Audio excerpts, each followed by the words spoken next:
ang nyawang warug ganilik ditis tumis diri Ebre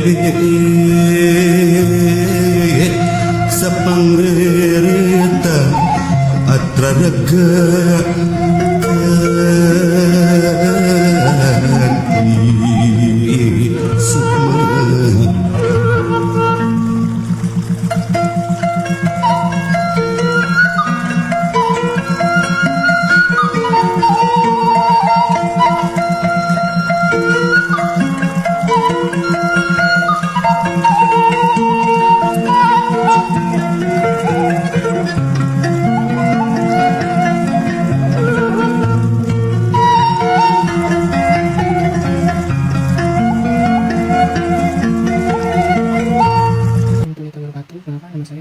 dengan PM 122 Sini saya akan menjelaskan tentang sejarah Desa Cibubur. Penamaan tempat seringkali berhubungan dengan kebudayaan, mitos, dan folklor. Sebagai contohnya adalah Desa Cibubur, di mana Desa Cibubur sebelumnya dikenal sebagai Padara karena legenda Ki Gede Padara, yang sekarang dikenal sebagai kolam ikan dewa, di mana menjadi saksi perubahan nama dari dusun Padara menjadi Tubur, yang berarti air yang menguburkan.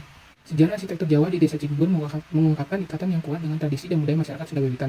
Salah satu landmark yang mencolok adalah Paseban Tripaca Tunggal yang didirikan pada tahun 1840. Di sini ada contoh foto dari bangunan Paseban Tripaca Tunggal.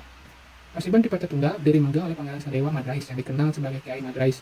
Meskipun kerajaan Gebang di Cirebon hancur oleh Poco saat dia masih balita, Kiai Madrais tumbuh dewasa dan mendirikan padepokan yang masih berdiri teguh hingga kini. Di sini ada letak geografis. Pengertian umum dari letak geografis yaitu posisi suatu tempat di permukaan bumi yang ditentukan oleh koordinat geografisnya. Kelurahan Cibubur di Kecamatan Kuningan, Kabupaten Kuningan memiliki luas wilayah sebesar 251,90 hektar. Sini ada foto dari Kecamatan Cibubur dan peta Jawa Barat dan peta Kabupaten Kuningan, dan sini ada keterangan berada di peta Kecamatan Cibubur. Selanjutnya ada landscape, di mana landscape adalah seni mengatur ruang luar gedung untuk menciptakan pemandangan alam yang indah. Landscape mencakup berbagai aspek dari setiap daerah, baik itu pedesaan maupun perkotaan. Desa Cibubur dengan luas wilayah 291,91 hektar meliputi dataran tinggi sekitar 650 meter di atas permukaan laut. Terletak di lereng Gunung Ciremai, wilayah ini yang mengandalkan peternakan dan pertanian sebagai penghidupan utama di dataran tinggi ini. Di sini ada contoh foto kegiatan warga lokal dari Kecamatan Cibubur, yaitu beternak dan bertani. Selanjutnya akan dijelaskan oleh rekan saya. Kenalkan, nama saya Fadlia Nisha Istiartomo dengan NPM 4122210014. Penelitian denah dan dampak bangunan. Struktur permukaan pemukiman Aku Cibubur dengan 7 elemen dasar sistem pemukiman masyarakat Cibubur. Ada gambar tampak depan dan tampak samping dari Paseban Tripaca Tunggal. Selanjutnya, struktur konstruksi dan material bangunan. Pemukiman Aku Cibubur adalah sebagai yang pertama Paseban Tripaca Tunggal, yang kedua Situhin, yang ketiga Curug Geong, yang keempat Leuwing Letik, yang kelima pesawahan, yang keenam kuburan dan tempat ibadah.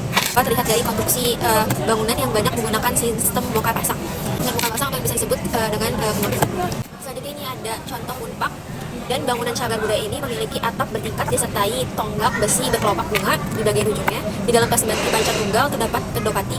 Pendopo yang ditopang oleh 11 pilar di sekelilingnya. Perkenalkan, nama saya Nurmatiza dengan NPM 4122210014. Selanjutnya di sini ada pola pemukiman. Pola pemukiman di Desa Cibubur adalah linear dan memusat. Ini berarti selain rumah-rumah yang berjejer sepanjang jalan, ada juga area-area yang lebih padat dan terpusat. Pola pemukiman di Cibubur, Provinsi Kuningan unik dan erat kaitannya dengan masyarakat adat Kalungurang atau Akun. Struktur pemukiman Akun Cibubur terdiri dari Paseban Tripaca Tunggal, Situhayam, Curug Geong, Dua Betik, Sawah, Pemakaman, dan tempat ibadah. Ada Paseban Tripaca Tunggal. Tripaca Tunggal memiliki makna yaitu pria berarti 3 unsur rasa, budi, dan pikir, manca yang dapat diartikan 5 indera manusia, tunggal merujuk pada Tuhan Yang Maha Esa. Paseban Tripaca Tunggal ini terdiri dari 5 ruangan, yaitu terdapat pendopo, cinem, ruang Sri Manganti, Megabendung, dan dapur agung.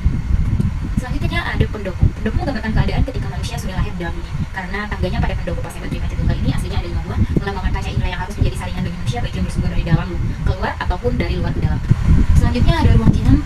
Ruang jinem membujur dari para pesatap. Ruang jinem berasal dari kata jinak atau panjinakan, artinya tetap atau jelas tanpa keraguan, bermakna sebagai tempat menggali kesejatian diri yang utuh tanpa keraguan dan juga menjinakkan diri dari segala ego dalam diri manusia. Ruang Sri Manganti, yang dimana ruang ini adalah ruang rasa di mana manusia harus menemukan sebuah kebijakan dalam hidup. Selain sebagai tempat menerima tamu dan upacara pernikahan, Sri Manganti juga terkadang digunakan sebagai ruangan untuk bermusyawarah rangka sepuh dengan masyarakat adat. Selanjutnya ada ruang Megabendung, yang dimana ruang Megabendung merupakan ruang kerja dari Ramajati Kusuma, perpustakaan dan tempat koleksi kesenian khas masyarakat adat. Yang terakhir terdapat dapur agung, yang dimana dapur agung merupakan sebuah ruangan tempat beribadah atau meditasi. Selanjutnya pada pola pemukiman komunitas Aku Cibubur itu terdapat Situhayam. Situhayam berupa cekungan tanah yang dikelilingi oleh pepohonan dan bebatuan. Selanjutnya terdapat Curug Geong, yang dimana merupakan sebuah bangunan yang disakralkan dan di dalamnya terdapat alat gamelan yang dianggap mempunyai kekuatan mistis. Selanjutnya terdapat Leuwing Letik, yang dimana Leuwing Letik menurut masyarakat Cibubur sebagai tempat sakral dahulu merupakan resapan air sekaligus tempat bercocok tanam Pangeran Sadewa Madrais. Di sini juga terdapat pemakaman, yang dimana pemakaman umum di Cibubur terdiri dari 3 jenis bentuk pemakaman, yaitu ada pemakaman yang menggunakan batu nisan dan jenazahnya dikain kafan untuk menghadap agama Islam, dan ada pemakaman yang batu nisannya berlambangkan salib dan jenazahnya menggunakan peti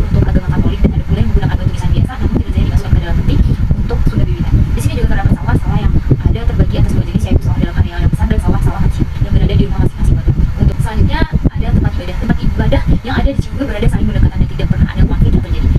Ragam hias dan ornamen pada bangunan Paseban Tripacet Tunggal yang beraneka ragam hiasi bangunan cagar budaya ini menyimpan budaya masyarakat Kabupaten Kuningan. Ornamen hias yang ada pada bangunan umumnya bermotif tumbuh-tumbuhan, binatang, sosok manusia, dan benda alam. Sistem konstruksi bangunan Paseban Tripacet Tunggal menggunakan sistem konstruksi yang dapat dibuka pasang. Selanjutnya ada umpak merupakan alas tiang pada bangunan yang berasal dari bahan semen yang diukir dan ditempelkan pada sisi tiang. Biasanya motif pada umpak bermotif bunga palma sebagai lambang kesucian yang bermakna identik dengan arti kokoh dan kuat. Di sini ada beberapa contoh dari umpak tiang dari Paseban Tripacet Tunggal. Selanjutnya terdapat saka guru atau tiang. Peletakan saka guru atau tiang pada bangunan Paseban terdapat di atas umpak. Saka guru atau tiang bersifat tegak atau vertikal. Pembuatan saka guru atau tiang secara keseluruhan langsung ditanam ke dalam tanah. Pada bagian atas tiang menggunakan sistem konstruksi bongkar pasang. Ini juga ada gambar dari saka guru. Untuk selanjutnya terdapat dinding. Dinding pada bangunan Paseban merupakan dinding zaman sekarang, yaitu menggunakan bahan dinding batu bata dan semen. Beberapa bagian dinding pada ruangan Cina dan keseluruhan dinding luar ruangan dapat menggunakan variasi dari batu bergaya Belanda. Dan di sini juga terdapat gambar dinding keseluruhan Paseban variasi dindingnya bergaya Belanda. Selanjutnya pada pintu dan jendela. Pintu dan jendela ini menggunakan bahan kayu jati yang pada umumnya pintu berkonstruksi buku taruh dan jendela berkonstruksi monyetan. Di sini ada contoh gambar dari pintu dan jendelanya, bisa dilihat sendiri. Saya Nikita di sini akan membahas mengenai fisika bangunan dari bangunan Paseban Tripacet Tunggal. Bangunan ini memiliki bentuk yang membujur dari timur ke barat. Bangunan ini didasari atas aksis arah mata angin sebagai porosnya, dan ruang tengahnya dianggap sebagai ruang yang sakral atau sentong tengah. Bangunan ini juga secara keseluruhan menghadap ke arah barat. Pencahayaan bangunan Paseban Tripacet Tunggal menggunakan pencahayaan buatan berupa lampu, sedangkan pada siang hari mengandalkan sinar matahari yang lewat melalui pintu, jendela, dan ventilasi yang mengelilingi bangunan ini. Pengudaraan pada bangunan ini terdapat di atas semua jendela dengan lubang ventilasi yang cukup besar. Lubang ventilasi dibuat lebar dari ujung jendela ke ujung jendela. Hal ini menyebabkan banyak udara yang masuk ke dalam ruangan sehingga di dalam bangunan terasa sejuk. Penggunaan bahan material pun mempengaruhi kenyamanan pada bangunan cagar budaya ini. Kesimpulan dari pembahasan mengenai bangunan Paseban Tripacet Tunggal pada Desa Cibubur ini adalah bahwa arsitektur suatu kawasan dapat berhubungan dengan baik buruknya kondisi sosial, ekonomi, dan budaya masyarakat setempat. Salah satu bangunan arsitektur di Cibubur Kuningan adalah bangunan Paseban Tripacet Tunggal yang memiliki banyak keistimewaan dengan konsep arsitektur bangunan tradisional Jawa dan Sunda. Pada konstruksi rumahnya terlihat unsur arsitektur bangunan tradisional Jawa yang banyak menggunakan sistem tetes, yaitu sistem katokan dan purusa yang sebagian besar menggunakan material kayu. Dan ciri arsitektur Jawa lainnya adalah bangunan kardinal, yaitu sumbu sebagai poros dan ruang tengahnya dianggap sebagai ruang suci atau sentong tengah. Unsur bangunan tradisional Sunda terlihat pada bangunannya yang meyakini bahwa jalan hidup manusia yang dilambangkan dengan perjalanan matahari. Maka bangunan ini juga secara keseluruhan menghadap ke arah barat.